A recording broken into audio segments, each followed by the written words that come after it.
സുമിത്ര പട്ടിക്ക് ഫുഡ് കൊടുക്കാൻ പോവാണല്ലേ? എന്ത് ചെയ്യാനാ, രമേശ് ചേട്ടന് ആവശ്യത്തിൽ ഒരു പട്ടീനെ മേടിച്ചു കൊടുന്നു. അപ്പൊ പണി കിട്ടിയതോ അതെനിക്ക്. 2 കുട്ടികളെ നോക്കി വലുതാക്കി സുമിത്ര, ഇപ്പൊ പട്ടീനെ നോക്കണ്ട അവസ്ഥയായില്ലേ? അമ്മ കളിയൊക്കെ വേണ്ട. രമേശ് ചേട്ടൻ ഈ പട്ടീനെ ഇവിടെ കൊണ്ടാക്കിയെന്നല്ലാണ്ട് അതിനെ തിരിഞ്ഞു നോക്കുന്നുണ്ടോ? അതിന് സമയസമയത്തിന് ഭക്ഷണമൊക്കെ കൊടുക്കണ്ടേ? കൊടുക്ക നിന്റെ യോഗം, അല്ലാണ്ട് എന്താ പറയാ. ചിക്കു വാ. ഞാൻ സുമിത്രക്ക് ഒരു സർപ്രൈസ് കൊണ്ടിട്ടാ വന്നേ. എനിക്കെന്തിനാ സർപ്രൈസ്? അതൊക്കെ ഉണ്ട്. സുമിത്രേ, സുമിത്രയുടെ പിറന്നാളല്ലേ?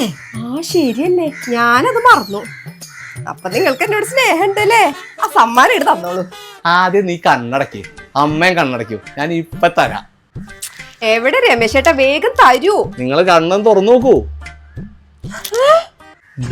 ഇട്ടു. നിനക്ക് നമ്മുടെ ചിക്കുവിനോടുള്ള സ്നേഹം കേട്ടിട്ട് എനിക്ക് സന്തോഷായി. നമ്മുടെ ചിക്കുവിനൊരു കൂട്ട് വേണ്ടേ, അതുകൊണ്ട് മേടിച്ചതാ. നീ എന്താ അന്തം വിട്ട് നിക്കണേ? ഇത് പിടിച്ചേ രമേശ് ചേട്ടാ.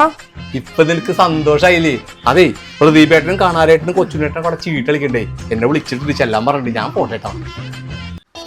സുമിത്രക്ക് വീണ്ടും പണി കിട്ടി.